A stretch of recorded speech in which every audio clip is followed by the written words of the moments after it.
my colleague in the cabinet and the minister in charge, veterinary department, animal husbandry and veterinary department, Shri Shanbor Shullai, our chairperson of MLeads and the principal secretary of animal husbandry and veterinary department, Mr. Raju, our commissioner secretary of cooperation department and the CEO of MLeads, Dr. Vijay Kumar, all the other officials of the different departments who are present out here, all the members of officials of the banks who are present out here, and all the different members of the cooperative societies who are going to receive the checks today for the milk mission as well as for the piggery mission, and all my dear friends who have come from different organizations to be part of this very, very important program.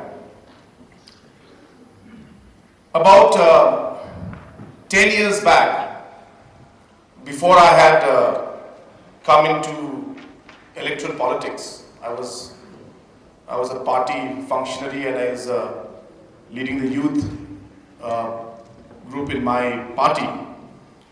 And a group of farmers came to me and they complained to me that the banks are not giving them agriculture loan.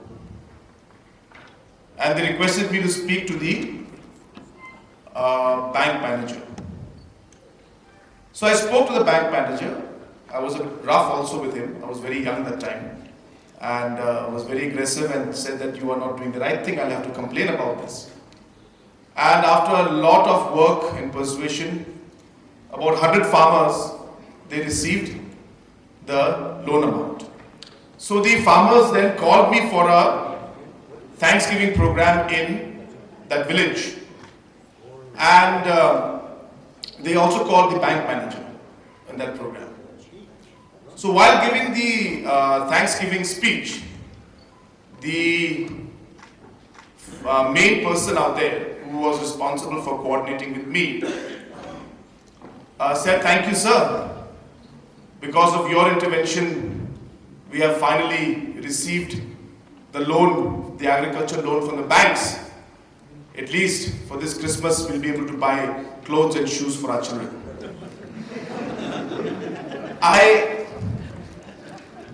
I just quickly slipped out of the meeting and ran away. Today, our Honorable Minister also said that he's giving this Christmas gift to you. Please don't buy clothes and shoes for your children this year, is what I wanted to tell you. Of course, it is a kind of a gift.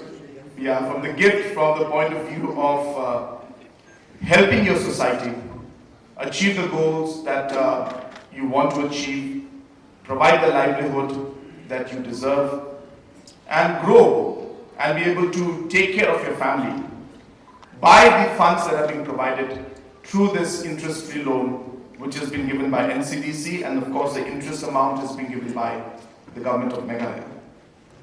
I don't want to speak much, but I just want to give you a gist of what we are trying to do out here, the bigger picture.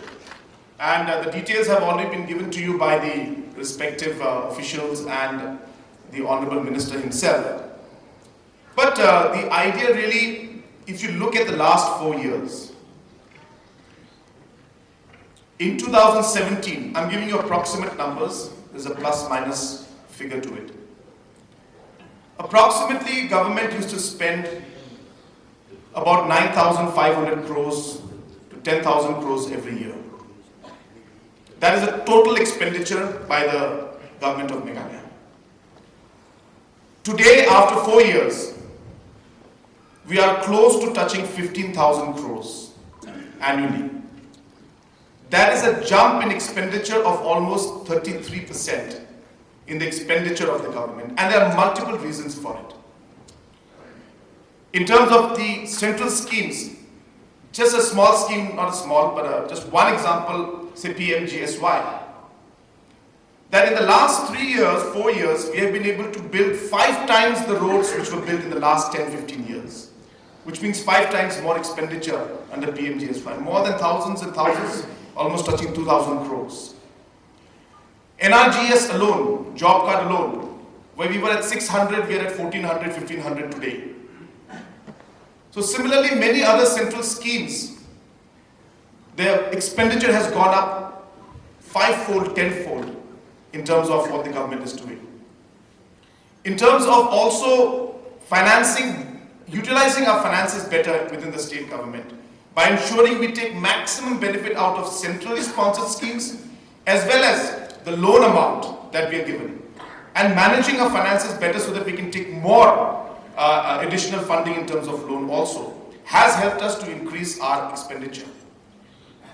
The externally aided projects, maybe we may be one of the few states, or I should say we are one of the few states which gets one of the highest funding from externally aided projects. This is like projects from World Bank, from the ADB, from KFW, from the JICA, from New Development Bank, all these different kind of agencies which provide the externally aided projects.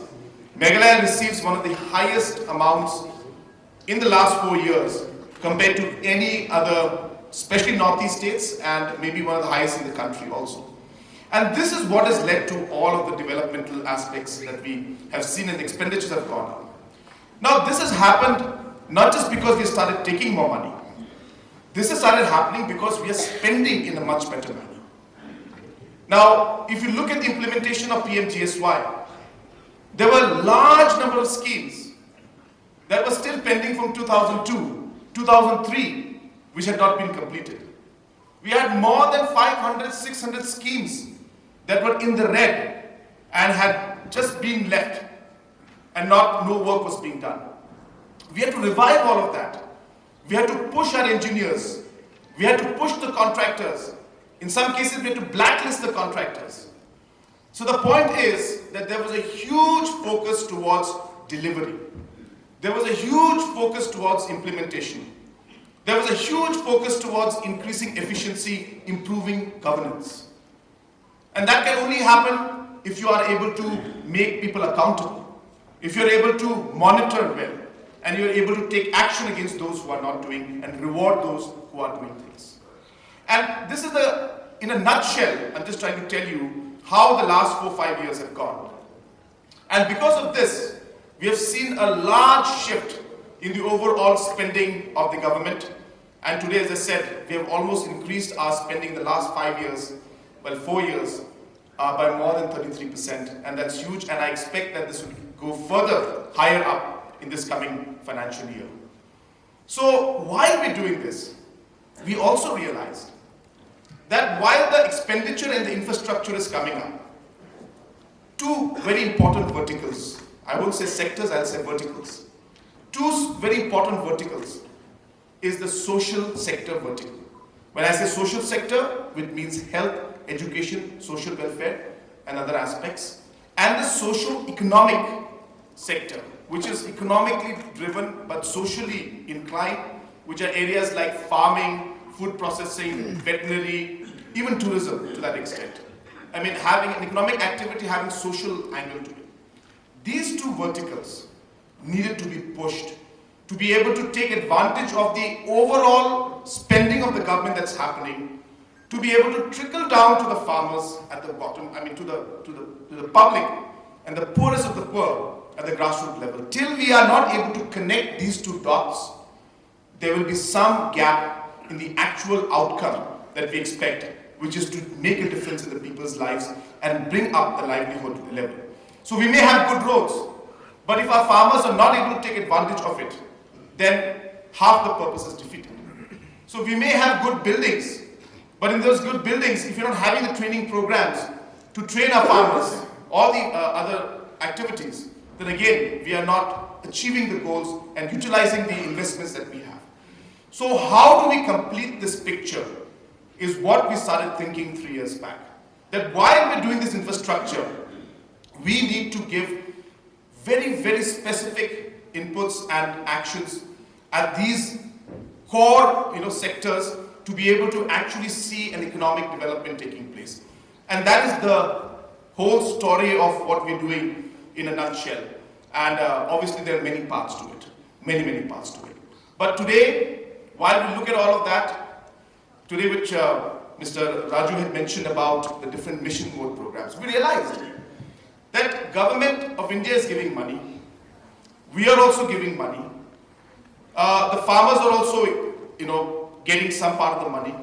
But there is again a very strong gap in actual outcomes and results because somehow there is no purpose in the way the schemes are being implemented. So we realize the schemes are being implemented in a very scheme and program mode, not in an objective mode, not in a target and a mission mode. And therefore they require us to change the system in which we are actually implementing by going through scheme mode into mission mode. And that is the reason why if you see multiple missions, a lot of people of course criticized us, said that every mission coming out, what's happening. It was difficult to explain to people then. But today, as we look back, we realize that there are outcomes that are coming out. Yes, there were challenges. We had COVID, we had all of these things. We could not do things the way we wanted to. But you look at every scheme today, or every mission today. If you look at the Lakadong mission, we just recently had a wonderful program where we were able to, sorry, I don't have the documents with me, so I'm not remembering the numbers. There are too many numbers to remember. But if I recall, we had 1,000 farmers who were under, just give me my phone. Just give me my phone. Yeah. That's the advantage of technology, everything is on the phone. So yeah, just to give you an idea of what we're talking about. So in Lakadong mission, technology is slow also sometimes. It's great, but so we had 1,000 farmers when we had started it off, and today we have it's still loading by the way. So we have more than 7,000 farmers today who are involved in the Lakadong mission. We had a production of 2,577 when we started off. Today we have touched 9,000 metric tons of production in Lakadong. We have an additional 1,100 hectares of land that is under cultivation. And today, if you look at the entire market, at one point it used to be just about 5.5 crores to about 7 crores was what we used to earn, or we means the farmers used to earn through Lakadong. But after this mission is taken up, today the earnings have gone up to 35 crores, and now we have decided to pick it up and add a new paradigm shift and a new angle to it, and we are now actually going to start processing the Lakadong and not sell it raw anymore. So for that we have put up 15 processing units at a cost of almost 3 crores will be set up in the Shampung area and adjoining areas in East and West Jaintia Hills where the Lakadong grows. And this will be run by the farmers themselves. And once we do that, we'll be able to take the value of the product from what it is today at about 200 220 per kg to about 600 with the powder when it comes up. We'll be able to take it up to 400 to 600 rupees depending on the market and quality. We'll be able to push it, that means doubling. That means we'll be able to go from 35 crores to 70 crores. And then we are also, and we've decided that two centers, projects, labs, or whatever you call them, to extract curcumin from the Lakadong is going to be set up. Now that is a cost of almost about 10 crores each. And the only center is in Bangalore. But we'll be having 2 of those in Meghalaya very soon. Very soon means, of course, I'm not saying tomorrow, but very soon. The process has started. And once that happens, curcumin sells at almost 6,000 rupees per liter, right? Or per kilo, but kilo means liter. So per liter, per kilo, whatever you call it, whichever unit you want to say, it's the same thing.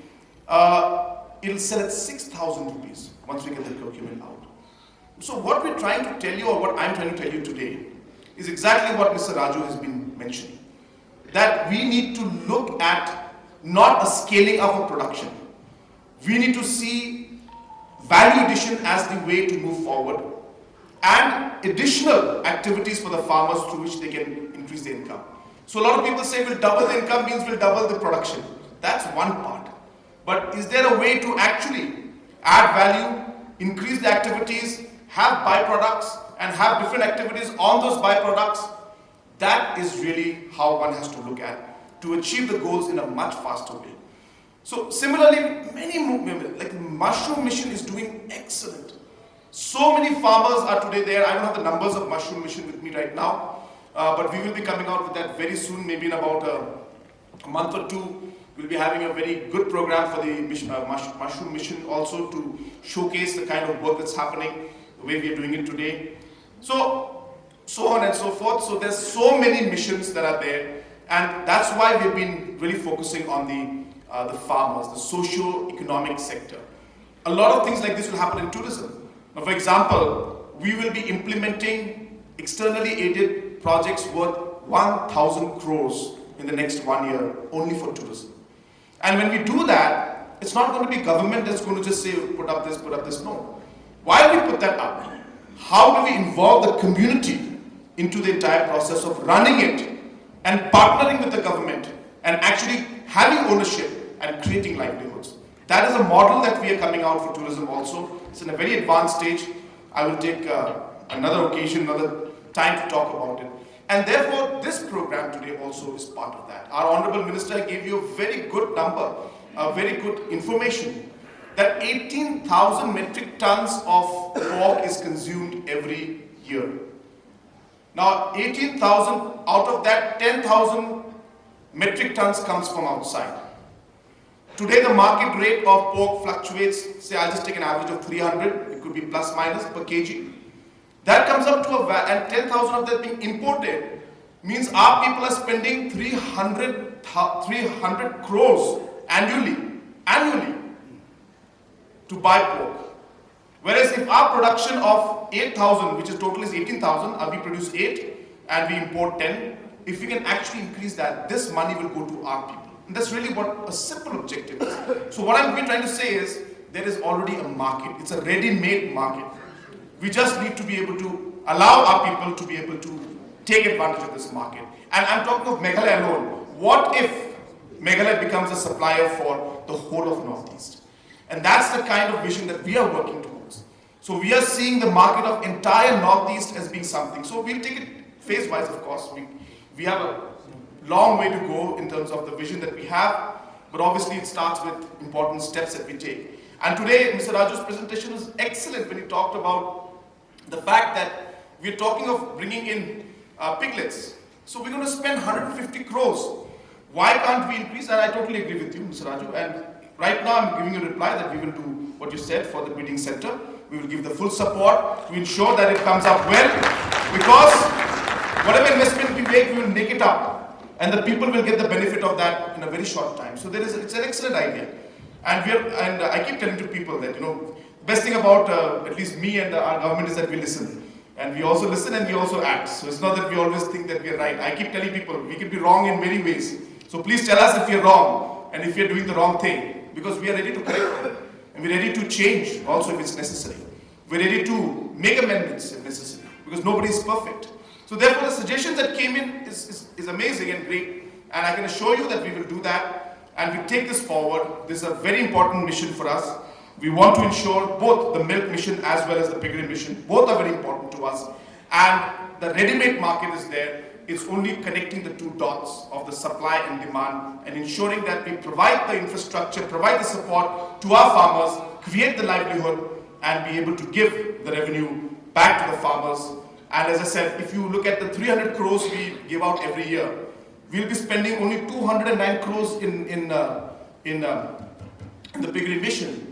That means in 1 year, the 1 year's value, we make up this 209 crores because we spend 300 crores spending money outside.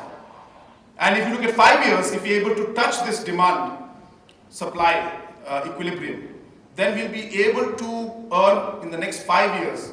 Well, it will take more than that time, but in 5 years' time, if we're able to touch a full equilibrium, then we'll actually be able to earn 1,500 crores in 5 years. That's the kind of opportunity, and this money will go straight to the people. There's nothing to do with government or anything like that. It'll be completely a project for the people. And that's the kind of vision we started off 3 years back. And that's why while we focused on infrastructure, focused on what the government must do, invest in big projects, we also realized that we need to do something parallelly to include the public, include the more marginalized section of society, include the farmers, these producer groups. There are about 410,000, 450,000 families that are in this section. And therefore, it is very important for the government to target this group.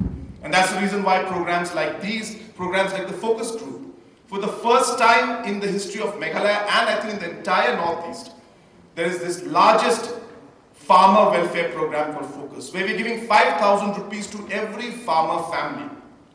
This is not a loan, it's a grant we're giving you. But that does not mean you celebrate Christmas with that. This money again is meant for the producer groups. So you have to form a group. You have to have a purpose behind the group, and you can use this money for the purpose and the reasons or needs of this group. And that could be for seeds, that could be for transportation of your products. Because a lot of times a farmer is like, March, April is come, it's time to sow, and you don't have money to buy seeds. Or the agriculture department is delayed in supplying you seeds. You need the biofertilizers, you can't buy it, or supply has not come in.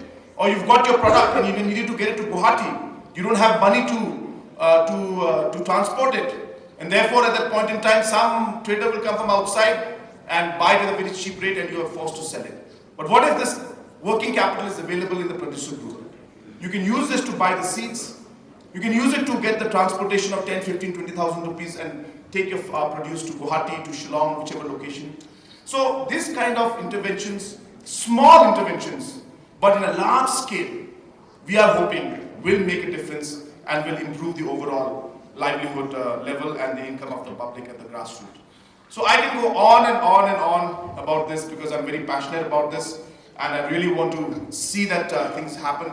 But of course, all of you are waiting for the checks. So I won't delay that. And not only that, I have a lot of more programs after this to attend. I'm just coming from, in fact, West Jaintia Hills. I was in Meghalaya constituency. I had gone for one school program. There was a Golden Jubilee program of one school. I think it's called Saulingdo High Secondary School. Yeah. So I had gone there for that program. Coming back from there, attending this very important program and have many more programs after this. So I will not take much time, but once again, I want to thank the team. This is very important. We can provide the vision and the direction. It is a team that has to implement. And I'm repeating this everywhere I go because I want the officials, because there are all new officials every time, in the sense that there's a different person for the lakadong, different person for the mushroom, different person for the piggery.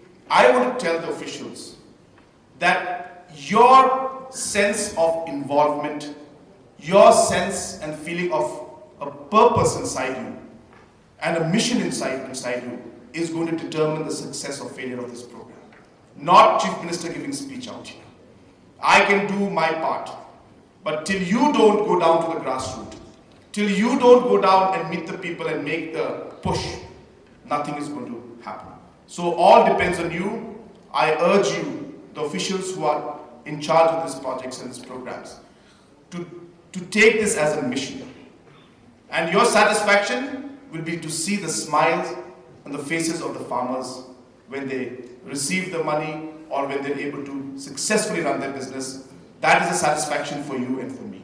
And we are here as a team to make a difference in our farmers' lives and the citizens' lives. So therefore, treat this as a very, very important mission, and you have to do it to the societies. I want to tell you, number one, that please work as a team within your society.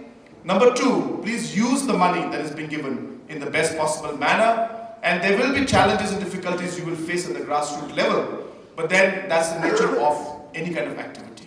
So as a team, if you're working hard, you're committed, I'm sure that you'll succeed. The market is there, the team is there, the government is there, we are there to help you and to support you. With these words, I wish all the cooperative societies the very best. I thank the officials of the Piggery and the Milk Mission and the officials of M Leads who are doing a tremendous job today to make a difference in the farmers' lives. And I would like to thank the Honorable Minister, Animal Husbandry and Veterinary, for his initiative, for his leadership in the department, for pushing everybody to ensure that all these projects are implemented in the best possible manner. So thank you very much. Kublai Chukun, Mathela, and Jai Hind. The last from the Milk Mission, we have Shri Z. Tumpun from West Khasi Hills District to receive the amount of rupees 93 lakhs 11,000